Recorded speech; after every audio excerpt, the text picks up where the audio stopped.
tariffs are not the panacea to all of our problems.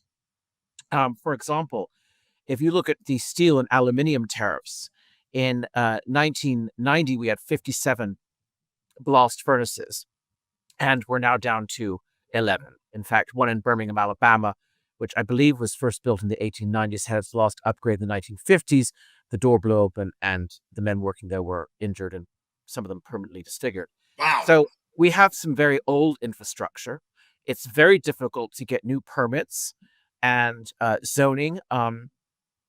And regulations are very stringent. And even just last year, the Biden-Harris administration introduced new regulations, EPA regulations on the emissions from steel production, and net zero targets do not mix. And I will quote Lady Clifton Brown, who referred to them as nut zero targets.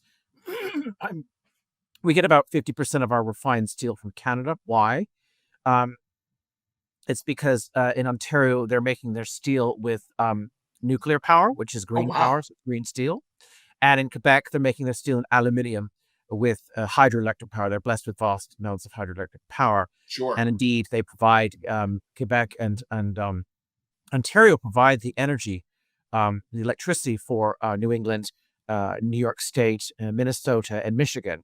So technically speaking, they could just turn out the lights. So again, we've had an integrated market ever since NAFTA, and now under USMCA. So 90% of our potash comes from Saskatchewan for fertilizer. So again, it takes years to build supply chains, and you don't just tell the CEO of a major auto manufacturer, move all your supply chains within 30 days, in the United States, or 90 days, or what have you. It doesn't work that way. And so we will obviously be paying for more. Right. Because the solution to some of these problems is not the tariff.